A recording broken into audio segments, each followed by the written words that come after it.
Mi nombre es Matías Bonilla, soy psicólogo de la UBA. Actualmente me encuentro trabajando recién un doctorado en Laboratorio de Cine y Memoria en el IPA, en Capital.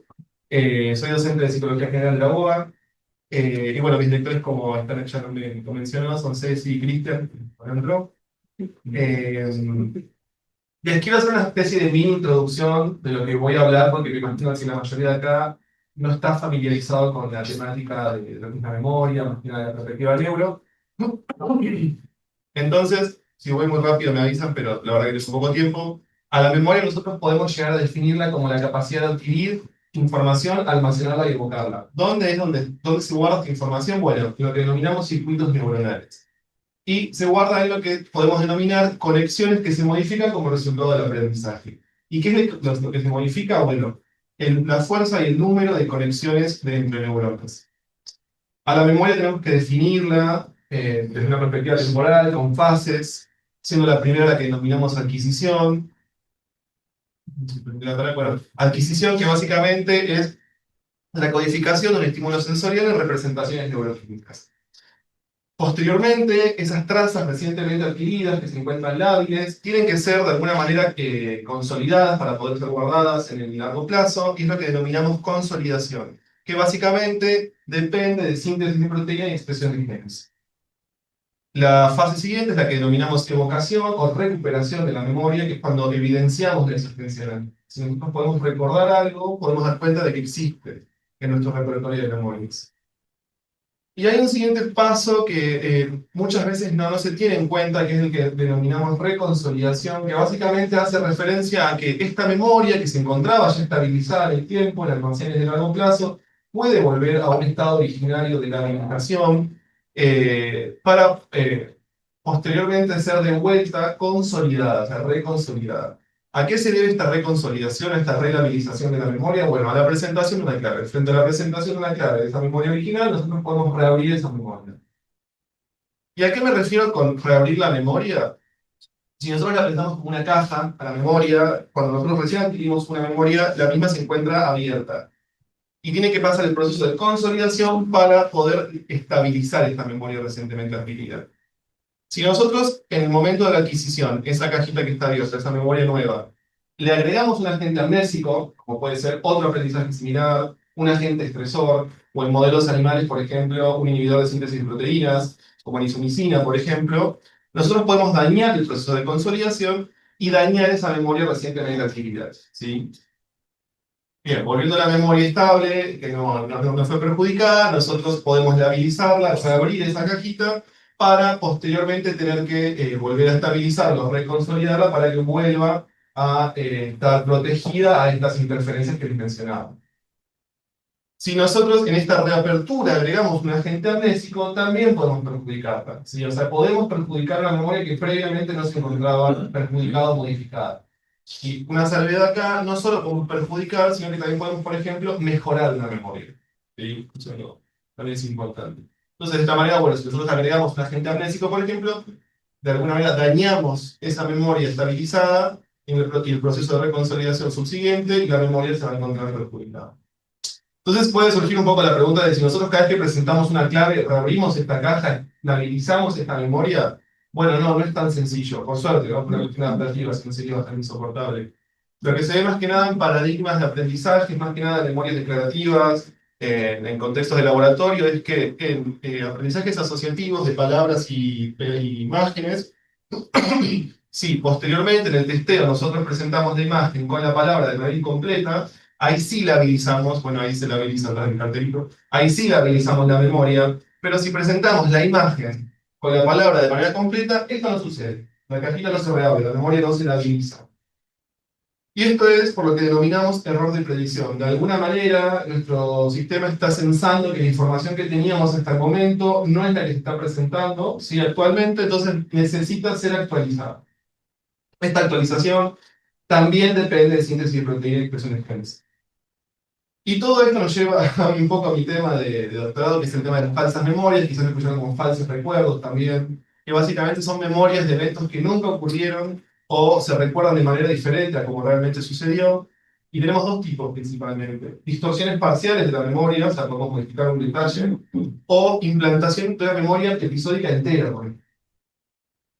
Elizabeth Loftus, que tengo que mencionarla porque la pionera en la investigación de falsas memorias, ya en la década de los 70, comenzó este fenómeno a partir de algunos casos judiciales medio controversiales, donde había testigos que después retiraban su acusación, su testimonio, por cuestiones que no se entendían, pero principalmente, pero primeramente habían dado testimonio de haber reconocido a una persona. Ella dice, bueno, ¿qué está pasando acá? Que una persona dice una cosa y después dice otra cosa.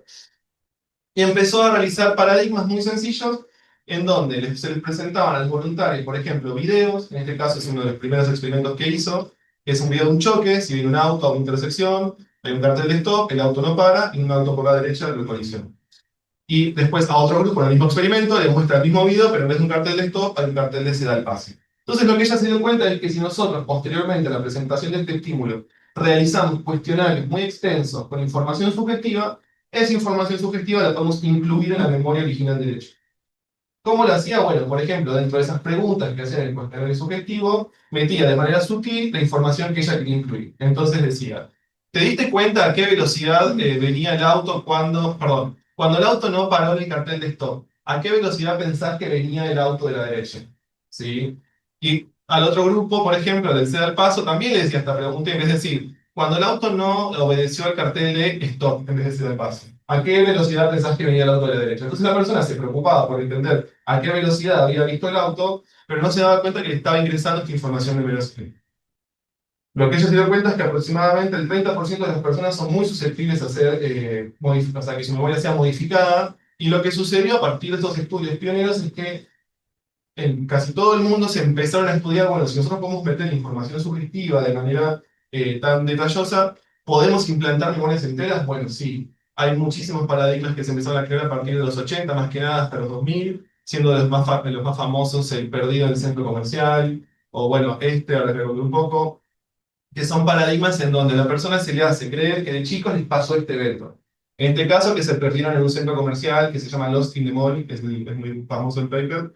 Que por ejemplo, de chico te pasó, tuviste un evento aversivo en un hospital, requirió, por ejemplo, no sé, una cirugía, de la que vos no tenés idea, ¿no te acordás? O, por ejemplo, cosas tan locas como que volaste en globo aerostático en tu infancia. Este experimento es muy interesante porque modifican digitalmente una foto. Bueno, hay muchos más. ¿De qué manera se hace esto? Se los explico rápido porque parece loco, pero es bastante sencillo. Se agarran a los voluntarios y se les pide a los voluntarios que te pongan en contacto con las personas que los criaron, si sean padres, que sean. Y a esas personas que los criaron se le dicen, bueno, mira, necesito que me pases 3 o 4 historias verídicas de Juancito. Entonces después agarramos a Juancito, el voluntario, y le decimos, mira, hablamos con tus viejos, ellos me pasaron 4 historias, te las voy a contar, y te voy a pedir que después de cada historia vos me cuentes todo lo que recordás de cada una de ellas. Y lo que hacía el experimentador es, dentro de esas historias, metía de manera aleatoria una falsa, la que quería implantar. Entonces el voluntario, al escuchar las historias, las que eran verídicas, sí, da una gran cantidad de detalles de cada una, pero al escuchar la historia falsa, al principio se encuentra con sorpresa y dice, no, la verdad no recuerdo nada de esto. O che, qué raro que te dijeron esto, mi viejo, porque la verdad que no tengo idea de si pasó o no. Bueno, qué raro, porque me lo contaron ellos. Así que fíjate, seguramente pasó. Bueno, cuando los voluntarios van volviendo en rondas sucesivas al laboratorio, lo que va sucediendo es que gran parte de las personas empiezan a decir, che, ¿sabes qué estuve pensando? Y sí, me perdí en el shopping cuando tenía tal edad. O vos sabés que sí, volé en Globo, hasta te conocí como me lo pude haber olvidado. Y lo que empiezan a hacer, que es muy interesante, es que empiezan a agregar detalles que ni siquiera el experimentador había puesto en el paradigma. ¿Sí? Empiezan a ellos a agregar, no solo me perdí en el centro comercial, sino que me asusté mucho y me agarró un señor y me llevó a la seguridad y llamamos a mamá y me acuerdo que usé el micrófono, bla, bla, bla, bla. ¿Sí?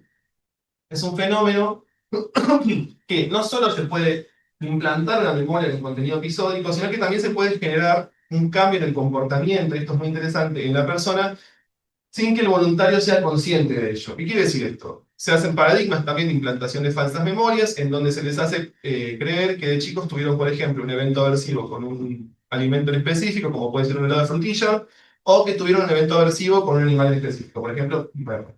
Entonces después, en este experimento, se llevan a un picnic con un montón de alimentos disponibles, en donde se encuentra el helado de frutilla, y la persona selectivamente rechaza el helado de frutilla. Y cuando se le pregunta, che, ¿por qué no estás comiendo esto? Ellos dicen que no tienen idea, o por lo menos no pueden entender por qué si antes les gustaba. Lo mismo en este caso, acá creo que creo que es un zoológico, no me acuerdo muy bien dónde van, y hay un perro presente de repente, o hay varios perros, y selectivamente rechazan el perro. ¿Sí? Cuando se les pregunta el porqué de ese rechazo selectivo, no tienen idea, o por lo menos no pueden encontrar la razón de ese miedo irracional que desapareció de repente. ¿Sí? Bueno, bien. Perdón por chocarse el texto, pero se los cuento rápidamente un poco los problemas. Acá entra un poco la estructura de la charla de doctorado que me pasé un poco, pero intenté programar las diapos que se estaban pidiendo. Relevancia y antecedentes. Bueno, en el ámbito judicial, realmente los testimonios de testigos son fundamentales a la hora de dictar sentencias, son la principal fuente de evidencia, muchas veces la única fuente de evidencia. Aproximadamente el 70% de las condenas cerradas se deben a fallos en reconocimientos fotográficos o ruedas de reconocimiento, ¿sí? Nosotros desde la neurociencia proponemos un enfoque innovador en donde los procesos de consolidación y reconsolidación que les explicaba al principio podrían estar explicando esta formación de falsas memorias. De alguna manera nosotros con estos aportes científicos buscamos estandarizar protocolos que sirvan para, por ejemplo, la toma de testimonio o la realización de ruedas de reconocimiento. Bueno, hay un montón de factores que pueden modificar la, la toma de testimonio o cómo la persona reconoce. Entre los que nosotros pensamos que son principales y a mí me interesan más son la personalidad, el estado de ánimo, como el estrés o la depresión, el sueño y la edad. Y bueno, estos hallazgos de alguna manera van a beneficiar al sistema judicial, sí, siendo de relevancia, mejorando lo que nosotros podemos denominar la precisión y la justicia de las decisiones. Gracias. Bien, tenemos algunas hipótesis o preguntas que nos realizamos. Obviamente todo estaba supeditado a que, por ejemplo, mi doctorado empezó en la pandemia, así que todo se llevó más tiempo, etcétera. Pero las principales hipótesis, y el que ahora estamos trabajando, es principalmente sobre edad y falsas memorias. La principal hipótesis es que el cambio en la formación de falsas memorias está ligado a la edad, y esto está vinculado a los cambios en la estructura del sueño, ¿sí?, de la edad, a medida que vamos creciendo. Y la mayoría de los trabajos lo que proponen es que las falsas memorias se van incrementando a medida que nosotros vamos creciendo, pero no existe un consenso absoluto sobre el efecto del envejecimiento y su relación con la formación de falsas memorias. Y la segunda hipótesis, ya más aplicada, ahora les voy a explicar qué dicen cada una, es el tema de sueño y falsas memorias. Lo que nosotros esperábamos es que una cita previa al reconocimiento aumente la capacidad de discriminación y disminuir de esta manera el reconocimiento erróneo en ausencia del perpetrador. Bueno, esta la paso rápido porque la verdad que es un poco aburrida, pero utilizamos metodologías variadas, estadísticas variadas, tuve que interiorizarme en conceptualizaciones, por ejemplo, de análisis y detección de señales, que yo mucha idea no tenía. Son todos procedimientos que se utilizan en el estudio de las falsas memorias, imaginadas aplicado en temas de reconocimientos faciales. El laboratorio está súper equipado, tenemos cuartos de sueño, si algún día están por capital y quieren pasar y participar en los experimentos, siempre son bienvenidos. Y les va a encantar, realmente es muy interesante, tenemos varios cuartos de sueño, con salas de monitoreo, equipos de G para hacer las polifotografías, que son los estudios de sueño. Eh, Colaboramos activamente con Innocence Project, esto es muy interesante. A partir de 2019, fines de 2019, empezamos a colaborar con una ONG que se llama Proyecto Inocente Argentina, que se encarga de rever condenas cerradas de personas en la cárcel. Entonces, es internacional, sedes en muchos países del mundo, empezó en Estados Unidos. Hay una serie en Netflix y es muy interesante sobre ellos.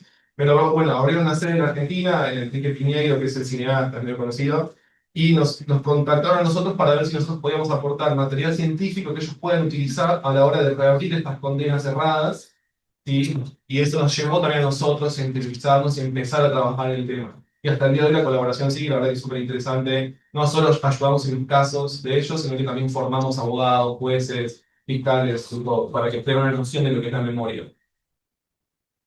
Bien, yendo al objetivo 1, es el que realizamos en pandemia. Sí, mi doctorado empezó en plena pandemia. Fuimos uno de los pocos laboratorios que pudimos realizar experimentos, ya que nos adaptamos a la virtualidad.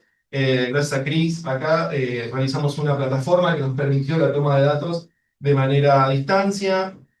Eso la verdad que nos permitió tener hoy un set de datos que muchos laboratorios durante mucho tiempo estuvieron parados. Lo que nosotros queríamos ver es la diferencia entre dos grupos etarios principales, que es adultos jóvenes, les decimos, de 14 a 20 años, y adultos mayores, de 65 a 80 años en este caso.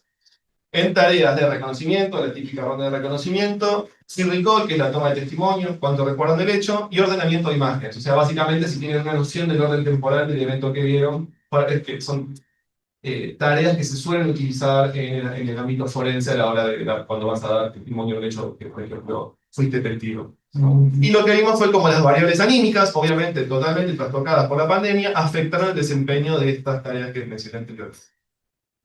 Y el objetivo 2, también el profesor ríe, hicimos justamente el experimento que les comenté de siesta previa al reconocimiento. Lo que hacían era, ya acá estamos en presencialidad, fuera de la pandemia, entonces pudimos hasta realizar, esto fue increíble, un video de un hecho delictivo en una pizzería de Capital, donde la persona en primera persona ve a los perpetradores acercarse, que pueden manipular la cara, o sea, pueden ver a la primera persona y verla bastante tiempo, etc. Y lo que hicimos fue dos grupos, el de vigilia y sueño, y lo que hicimos ver es como una siesta previa al reconocimiento, ¿sí? Obviamente mediante una polisomografía para poder medir todos los aspectos fisiológicos, podían mejorar o no la discriminación y disminución de los reconocimientos erróneos. Y otras tareas, ¿no? Field recall, tarea de ordenamiento, etc. Pero principalmente el tema del reconocimiento facial.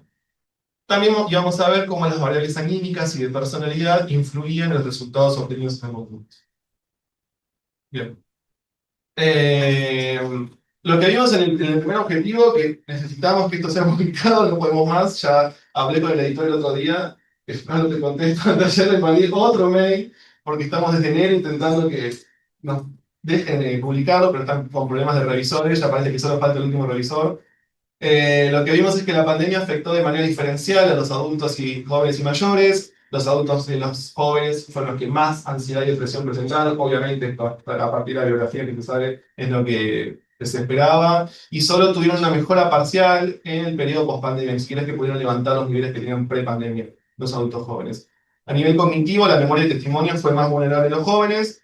Y durante la pandemia, esto es súper interesante, recordaron menos detalles y mostraron menos organización semántica, o sea, estructuraban menos su relato. En cambio, los adultos mayores se mantuvieron mucho más estables en sus respuestas, en el periodo pre y post-pandemia, bueno, pre-pandemia en la pandemia. Con respecto al reconocimiento facial, los adultos jóvenes no perdieron la superioridad que suelen tener frente a los adultos mayores, la mantuvieron a pesar de las variables anímicas, pero su rendimiento fue más sensible al deterioro del sueño. ¿Cómo medimos sueño en la pandemia? Bueno, con autorreportes, con cuestionarios de autorreportes. No son lo más fiel que podíamos llegar a tener, pero es lo que teníamos, y realmente tuvimos que interiorizarnos en el momento de qué se hacía a nivel de distancia, ¿no? Y después hicimos un análisis que fue muy interesante, que yo no conocía, que es el análisis de grafo, que es para ver cómo se estructuraba, no se ve nada, pero bueno, después si quieren se los muestro, o cuando se publique el paper van a poder ver cómo se estructuraban los discursos a partir de distintas factores que íbamos agarrando, sin modularidad, etc. Y lo que vimos es que los jóvenes fueron más eficientes, pero esa ventaja que suelen tener se redujo durante la pandemia. Y post pandemia los jóvenes recuperaron esa eficiencia, mientras que los mayores, los adultos mayores, mantuvieron patrones estables en ambos momentos. De alguna manera esto sugiere que la pandemia impactó intensamente en los adultos jóvenes, tanto a nivel emocional como en la precisión y estructura del recuerdo. Y esto es algo muy importante porque a la hora de tomar testimonio, o por lo menos ver los casos que sucedieron en esa época, está bueno tener en cuenta estas variables que realmente afectaron a este grupo etario. Bueno, y el que estamos ahora también, esperemos este próximo ya a subirlo, creo que es la semana que viene la próxima. Hicimos una siesta previa al reconocimiento y lo que vimos es que efectivamente dormir antes de reconocer mejora la precisión solo en reconocimientos donde el perpetrador está ausente. ¿Qué significa esto? Cuando uno va a reconocer en la ronda de reconocimiento, uno no sabe si está presente o no el sospechoso o la persona que vio. Se supone que la policía, si lo agarró, lo pone en la ronda de reconocimiento, pero si no lo encontró, son todos inocentes, ¿sí? Es lo que se denomina un absent lineup. Lo que se ve es que cuando nosotros ponemos a las personas a dormir y después los presentamos por un reconocimiento de presente o ausente, en donde la siesta interfiere es en el tema ausente, o sea, permite una mayor discriminación y una mejor precisión en reconocimiento sin el culpable. Y esta mejora no se observó en la condición de presente, dando a entender que de alguna manera el sueño no fortaleció directamente la memoria, sino que favoreció a procesos de monitoreo y de control metacognitivo que permitieron una mayor discriminación y manipulación de la información. ¿Qué es esto? Básicamente que cuando ve las caras, por lo menos tiene la posibilidad de decir, no creo que esté acá, por lo menos no voy a elegir a nadie ante un turno, ¿sí? En el caso de los presentes, esta mejoría no se vio, por lo tanto no es que mejoró la precisión del recuerdo, no es que mejoró la cara que había codificado en el video, sino que por lo menos te da la pauta de entender mejor si la persona está o no. Y algo que es muy interesante es que el grupo que durmió mostró una mayor relación entre lo que denominamos confianza y precisión. que es un índice, el Confidence Accuracy, que nos permite saber qué tanto podemos tomar en cuenta la confianza que el sujeto dio después de realizar el reconocimiento. O sea, después de que reconoce, se les pregunta, bueno, ¿qué tan seguro estás de la respuesta que dice? ¿No? De 0 a 100. Y durante muchos años se pensó que ese parámetro no se tenía que tomar en cuenta, como que no era fiable. Y últimamente nos estamos dando cuenta que sí es muy fiable. Cuando la persona dice que está muy segura de lo que reconoció, generalmente es porque el reconocimiento es correcto. Esto se da, igual vale la salvedad, en reconocimientos que están no contaminados o muy bien hechos. ¿Qué quiere decir esto? Que es el primer reconocimiento tomado, no hubo antes variables que hayan podido modificarlo, ¿sí? Se tomaron en cuenta todos los parámetros establecidos para un buen reconocimiento, que sea en simultáneo, que las caras sean todas parecidas, que las fotos se vean bien, que la persona haya tenido contacto con otros testigos, etcétera, ¿no? En esos casos, la confianza sí puede ser tomada en cuenta. Y si algún día les pasa algo, creo que no, o ven algún tipo de caso judicial, van a escuchar que el juez o los fiscales preguntan muchísimo qué tan confiado estás de la decisión que haces, sí, qué tan seguro estás de lo que estás diciendo. ¿Sí? Y lo que vimos nosotros es que las personas que durmieron tuvieron una mayor sensibilidad metacognitiva y la confianza como predictor fue mejor del rendimiento. ¿Sí? Y más que nada en el grupo ausente. Fíjense acá las curvas, es una medida un poco visual nada más, pero ven cómo las curvas se despegan y cómo se despegan mayoritariamente en los niveles altos de confianza. Rápidamente, algo que también mejoró la siesta fue el orden temporal de los eventos, lograron ordenar mejor las imágenes y no vimos en el sueño en sí, más que en la parte neurofisiológica, porque hicimos polisomnografía, correlaciones directas sobre, por ejemplo, la participación ¿no? de diferentes ondas en el reconocimiento. Lo que sí vimos como resultado interesante es que aquellos que estuvieron más tiempo en la fase 2 del sueño tuvieron una mayor cantidad de detalles principales. Como que de alguna manera el sueño también mejoró la recolección de detalles, aunque no vimos diferencias significativas entre ambos grupos con respecto a detalles. De alguna manera, estos resultados nos sugieren que una siesta antes de la tarea de reconocimiento puede mejorar el desempeño en contextos forenses, principalmente reduciendo errores y mejorando la evaluación metacognitiva de la memoria. Bueno, creo que me quedan unos minutos, pero esto es interesante porque si ustedes buscan la bibliografía disponible sobre el asunto, casi siempre se centra en la que denominamos consolidación, ¿sí? Como que aprenden la tarea y después van a dormir. Entonces nosotros empezamos a investigar, bueno, ¿qué sucede en realidad en la recuperación de la memoria? Si duermen previamente al reconocer. Porque tiene mucho sentido, ¿no? Si una persona a nivel ecológico va a reconocer a una comisaría privado de sueño o con niveles de estresores altos, eso va a afectar el tema del reconocimiento. Entonces, ¿qué pasaría si, por ejemplo, metemos una siesta corta previo al reconocimiento? O priorizamos que el testigo esté bien descansado. Así que nada, pareció como a nivel ecológico también muy aplicable. Bueno, esto es un poco la parte formal, varios cursos realizados, la mayoría externos, bueno, porque obviamente mi doctorado tiene mucho que ver con lo que se hacía hasta el momento, así que todavía los cursos es como que mayor parte los encuentro de manera externa. Ahora en pocas semanas me voy a hacer una pasantía a España varios meses, así que también espero que somos de varios créditos. Eh, Requisitos legales, plan de formación, plan de tesis ya están aprobados. Cursos, bueno, espero juntarlos con las publicaciones y la pasantía que voy a hacer en el exterior. Y bueno, gracias.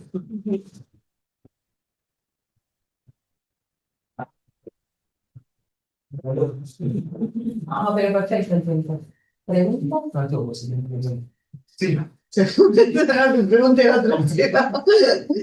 No, pero increíble, ¿no? Porque qué sé yo, nosotros no tengo nada que ver, suena todo asombroso y lindo y súper interesante. Mi pregunta va en relación al segundo objetivo y sí, la siesta previa. sí.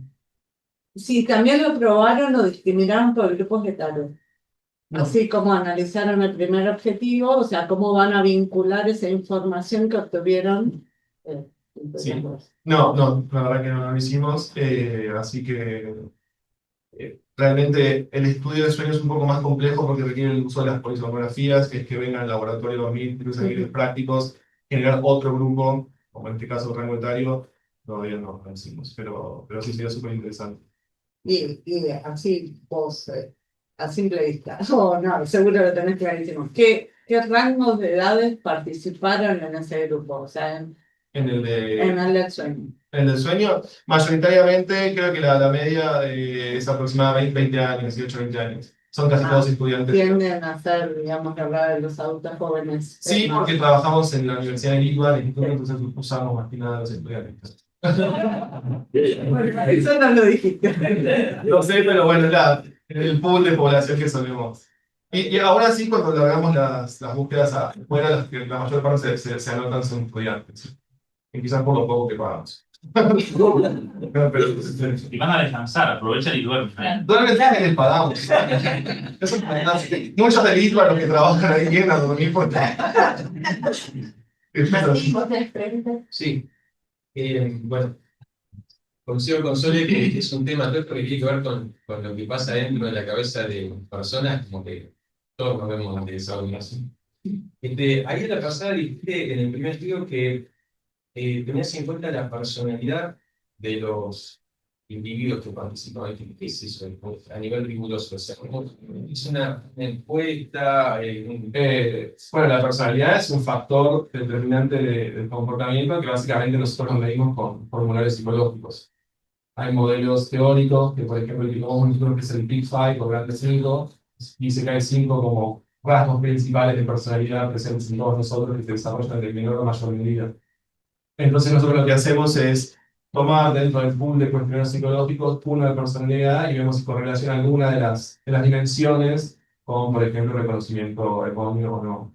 Todavía eso no lo analicé porque es medio macro, son test muy largos, pero creo que va a ser mi próximo análisis. Lo que se ve en la literatura es que algunos rasgos, como por ejemplo lo que es la extroversión o la apertura de la experiencia, están más correlacionados con la formación de falsas memorias. Como que aquellas personas que tienen esos rasgos más definidos son más susceptibles a la formación de falsas memorias. Así que nos quedamos ver un poco de eso. Y, perdón, o sea, entonces, la otra pregunta era que acá está Daniel Ochoa, que no sé si hay alguna relación, vos ves alguna relación de tu trabajo, a ver si interpreto bien tu trabajo, Daniel, vos estás trabajando en la capacidad para, eh, en la separación, en la mejora de la separación de patrones a partir del ejercicio físico agudo. O sea, es posible que además de una cita se estudie, por ejemplo, el efecto del ejercicio físico agudo sobre una capacidad como la capacidad de identificación de un testigo. Sí, entiendo que se podría. O sea, ¿estamos hablando de lo mismo? O sea, No sé si estamos hablando de lo mismo porque no sé si funcionan igual los dos tipos de memoria. O sea, no sé si el mecanismo por el que se generan los recuerdos que está hablando de él son los mismos Claro. que estudio yo, pero teóricamente podría estudiar la incidencia de la actividad física en esa precisión, digamos. Pero no sé si se estudia, no lo sé. O sea, si vos laburás en Conso, sí se podría hacer siesta y consolidación, ¿no? Como factores justamente, bueno, siesta lenta. Claro, o sea, aplicar lo de la siesta de lo que estoy haciendo yo, seguro que Sí. sí. Y también creo que hacer actividad física en... Claro, pero vos haces la actividad, perdón, pero posterior al aprendizaje, después claro. Sí, igual la idea es poner la actividad física también antes y también antes de la evacuación, como ver, y en un periodo de ventana después de la conciliación. Claro. Pero sí, es duro que se podría. Martín, es más parecido a lo que hacíamos con Lorenzo, ¿verdad? Claro, con eso. Claro, perdón, lo que yo estoy haciendo está relacionado con lo que hizo Florencia con Daniela, Ajá. que ellos también analizaban la actividad física antes de la evocación. ¿Sabes? ¿La actividad física aguda ya en el momento antes? No era actividad física aguda, era actividad física y explorábamos, digamos, dos grupos, unos que tenían historia, digamos, de la actividad física recurrentemente, y otros en ese momento, sedentarios en ese momento. Y aún siendo sedentarios en ese momento, el descubrimiento era el que ayudaba, digamos, a la causa. Aquí tenés una pregunta de Julieta Sencillo. Sí.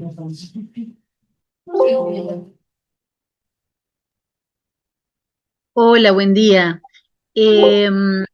Mi pregunta va orientada a por qué lo habías pensado para el área judicial y no, por ejemplo, directamente para áreas de educación.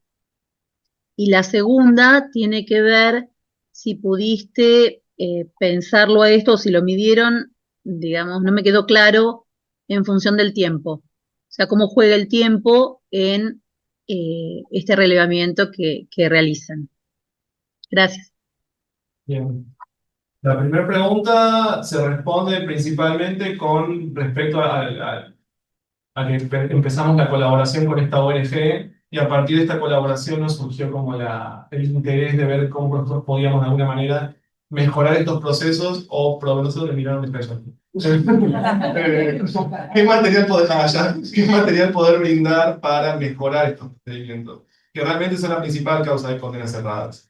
Con respecto a lo educativo, en el laboratorio hay una línea de investigación que la lleva a cabo, bueno, Vanessa Vidal, me olvidé el apellido, que ella sí se encarga de ver cómo, por ejemplo, el sueño puede mejorar aprendizajes en contextos educativos, por ejemplo. Como que sí, realmente tiene una aplicación súper grande el tema del sueño, van a escuchar en otro tipo de aplicaciones más tarde, así que sí. Y después la segunda pregunta, con respecto al tiempo, lo que se sabe es que obviamente cuanto más tiempo pase entre el hecho y la ronda de reconocimiento, más posibilidad de generar falsas memorias, obviamente, influenciado por un montón de factores de contaminación, pero también por el simple paso del tiempo, como concepto de olvido, ¿no? Eso también puede llegar a afectar. Yo te lo preguntaba, digamos, porque ahí se entra en juego, digamos, que la justicia se toma sus tiempos, ¿no? Para ir resolviendo, a veces hasta años, en este tema de, bueno, las condenas y demás. ¿Y qué pasa con el principio de duda? Digo, porque no sé cuál es la ONG, pero el tema de la memoria y demás, y si introducís este tipo de observaciones, cómo empieza a afectar de alguna manera los argumentos de fiscales y defensores en función de este tipo de aspectos eh, como prueba, ¿no? Sí, lo que yo siempre digo es que la memoria tiene que ser tomada como prueba, como evidencia. Tiene que ser cuidada, tiene que tener una cadena de cuidado de cualquier prueba forense. Esto no sucede hoy en día. La memoria realmente no se tiene casi cuidado de cómo se va procesando y cómo se va elaborando a lo largo del proceso judicial. Y como vos bien dijiste, los procesos pueden llevar muchísimos años. Entonces, cuando nos encontramos nosotros con los casos de Innocence Project, nuestro primer approach es, realmente no tiene sentido tomar testimonio ahora, no tiene sentido hacer una ronda de reconocimiento ahora, pero bueno, como está escrito, como tiene que hacerse, lo hacen igual, y después sí se toma en cuenta a la hora de dictar sentencia. Así que... Por ahí, entonces la sugerencia sería que puedas incorporar, me parece, o si lo tenés previsto, no lo sé, algún tipo de reparo, eh, justamente para que en tu tesis quede reflejada esta situación de acompañamiento a la hora de decir se aconseja tal seguimiento o tal cadena de cuidado respecto de estos testimonios también, como algún tipo de sugerencia pensando en esto y en los tiempos. Porque es cierto, se siguen tomando los testimonios de manera muy contundente y genera principio de duda, ¿no? Sí, sí, sí, es más, queremos agregar el último capítulo justamente con los casos que trabajamos y todas las recomendaciones y posibles aplicaciones de esto, porque nos parece como súper interesante. Y muchas veces muy fuerte, muy emocionalmente movilizante, porque trabajamos con casos que muchas veces no salen bien y eso nos deja como bastante afectados, pero sí, sí, sí. Bueno, yo tengo una pregunta. ¿Viste el ejemplo que diste del lado? Sí, Digo, eh, vos cuando decís que decís a la persona que cuando era chico probó un helado y le hizo mal. Y después decís que empieza a aparecer como un rechazo hacia el helado. ¿Cuánto tiempo pasa de que vos le decís eso hasta que vos después decís que después de mucho tiempo tiene un rechazo? Porque para mí, tipo, capaz que la persona de alguna manera tiene la sensación de que vos ya le dijiste que le hacía mal y como que dice, no, mejor ni pruebo. Pero tipo, porque yo digo, mínimo tendrás que esperar como 5 años y que alguien lo ofrezca un helado como para chequear. no, en este experimento creo que es una semana nada más, 7 días. Es muy fácil solucionar a las personas. Más con cuestiones relacionadas más con lo comportamental, con lo que se denomina precondicionamiento sensorial, ¿viste? Cuando vos, por ejemplo, te montás y le agarrás asco a lo último que comiste, cuando en realidad eso no es lo que capaz te produjo el vómito. Entonces, esa asociación comportamental es lo que esos papers hablan, como bueno, comportamentalmente rechaza, aunque Es como una sensación tipo de hace una semana que sabe que hubo algo malo.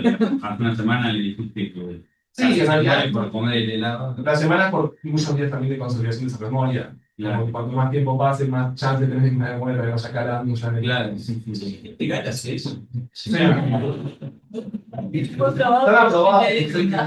No, sí, porque no hay ningún tipo de tarifa, además es fácil y O sea, y dejan de tener ese asco. a mí me sale la cuestión, hay una cosa que, tipo en física se ve que cuando vos, como que querés ver el fotón o la onda, la perjudicar, digamos, la perturbar. Y yo como que veo algo parecido ahí, que vos al decirle que eso hizo mal, y después en una semana volverle a consultar, como que si le decís, ¿te acuerdas?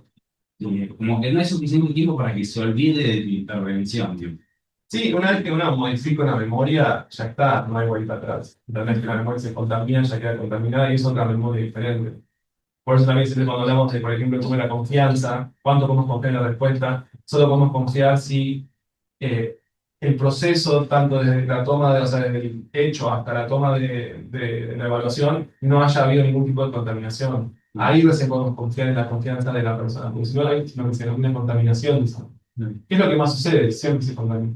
Porque, qué sé yo, si pasa un hecho delictivo, las personas hacen marchas, van a buscar grupos, empiezan a investigar por cuenta propia, van a buscar en muchos casos al sospechoso, o sea, eso siempre va a funcionar. Y aparte, lo otro que te quiero preguntar, porque bueno, también eso se puede aplicar, o sea, seguramente para los traumas, por ejemplo, mi hija tiene claustrofobia, digamos, y por eso se le puede aplicar, tipo, que no se le diga, no, no sé, yo una vez te vi que te quedaste 5 horas dentro de un edificio y nunca te pasó nada, entonces, como para que esa claustrofobia se le vaya. O sea, se planteó el uso de falsas memorias. Bueno, no tengo tiempo, después hablamos, pero básicamente Elizabeth Loftus empezó a investigar justamente porque ella vio el poder sugestivo de las terapias psicodinámicas en las personas con traumas que después se dieron cuenta que no había evidencia de esos traumas. Entonces ella dijo, che, en terapia se puede generar una falsa memoria. O sea, tiene su parte buena como su parte mala. Igual en el caso de la claustrofobia, cualquier fobia, la terapia de exposición es lo que existe, que no hace falta tener una falsa memoria, sino exponerla al estímulo aversivo. No, o sea, por aplicarlo a otras cosas más que esto que creo que es criminología, sí. Sí, o sea, en terapia es lo que se denomina un poco de reestructuración cognitiva, ¿no? Que no es falsa memoria porque, a ver, además en términos dinámicos, una falsa memoria puede competir con una memoria verdadera. Entonces, si vos generás una falsa memoria y no modificás la memoria original, después van a pelear por evocarse. Entonces, la memoria de miedo claustrofóbica siempre va a estar, aunque tengas una memoria falsa que seguramente sea más débil, no va a funcionar. Ya. Eso aplicar lo que vos haces en otros ámbitos, como decís vos, Seba, en una chiquita en el trabajo, estaría bueno. La producción. Pionero. Exacto. Que hace años. Bueno, nos tomamos un ratito para. Yo tengo una pregunta cortita que viene a todo esto que estaban hablando, que me quedó sonando muy bueno, no creo que sea muy interesante, muy loco. Cuando vos dijiste que cuando se genera una memoria, que está hasta que se consolida, una vez que se consolida, se puede reabrir y nombraste que usaban una clave. Sí. Que tiene que ver con todo esto, así que, ¿qué sería una clave de abrir memoria? Para no entender que- Depende, bueno, estos experimentos de memoria declarativa, la clave es la palabra, la presentación, ¿sí? Es de manera completa o incompleta, sino todo en realidad, la imagen con la palabra. En cualquier contexto cotidiano, la clave, en cualquier contexto cotidiano es cualquier cosa que recuerde, o sea, que reactive esa Un sabor, un mezcla. olor, una palabra, Exactamente. un ruido. La canción que. Sí, porque la memoria es una traza, una red interconectada, Sí. y cuando se activan, se reactivan ciertos patrones, lo que se busca es justamente que se reactive de la mejor manera esa traza para poder evocarla de la mejor manera. Y eso hacerlo de manera adrede, digamos, o sea, para abrir la memoria de alguien, es ir buscando, darle por la clave o hay como Ahí No, no, no, sí, sí, ella labura lo mismo que Vos, por ejemplo, podés diseñar un paradigma de aprendizaje de palabras, de imágenes y presentar un olor, por ejemplo, olor a rosa. Incluso vos lo podés levantar con sueño y cuando esta persona se va a dormir, vos le presentás ese olor a rosa que estaba presente en el momento del aprendizaje y le haces que esa memoria se consolide mejor. De otra manera, le indicás al cerebro qué memoria tiene que guardarse, cerrarse mejor y así la levantás. O sea, se puede intervenir con esas claves para mejorar memorias que uno quiera mejorar. Que eso es lo que hace nuestra compañía de trabajar en educación, por ejemplo, que lo pone en escuelas. Ok, muy bueno. Sí. Sí, sí, además, cuando ve la reactivación de esas trazas, son las mismas trazas que se activan en el momento de la codificación, o sea, son las mismas de conexiones que se están activando. Toca el mismo botón. Sí, sí, sí, sí, sí, sí. Así que, y se puede modificar, y se puede hacer todo eso. La película, la de Eterno Resplandor, recuerdo medio que está bastante bien hecho el tema de cómo modifican las hermanas. Si hiciese esa tecnología sería algo así. Como esa es la clave, ¿no? Porque como la taza que te regaló tu novia, el plato del perro que se fundió, y eso va reactivando esas trazas que después vienen eliminando. Lo que se activa lo queman. Una película. Si quería participar. No, no. Aliás, de cuerpo, chicos. Lo que pasa en el disco queda en el libro. Es una más sumo del lado de la tecnología. En cuanto a educación, se usa el mismo concepto a nivel biológico, pero para transmitir la tecnología, lo estoy sucediendo ahora con las IA. Las IA nos hacen creer que tienen memoria, no tienen una memoria constantemente activada, ¿no? Eso no puede ser, es imposible necesitarlo. Entonces, si vos querés que recuerde algo en particular, la equivoca. Va a suceder de forma natural e indirecta en la conversación, por ahí se da cuenta esa misma. Y no, permítanme, así, pero si queremos, digamos, obligatoriamente que evoque y traiga algo que tiene, que conoce nosotros en una memoria, con algo, poniendo la taza o el café. Si la verdad cuando hablamos de otra cosa, o si recordás, me gusta que ya está, eso. Sí, no, claro, no le boca siempre igual. No le evoca Depende. nunca. No, Claro, le evoca no, nunca. claro. Lo real no siempre es Y ahí. la otra forma más fácil de una evocación directa y concreta es que vieron cuando genera una respuesta y no nos gusta y pedimos la segunda, pues la segunda vez cuando requeriremos va a ir a buscar a la memoria y va a evocar todo lo que sabemos. Bueno, no. No, no, no,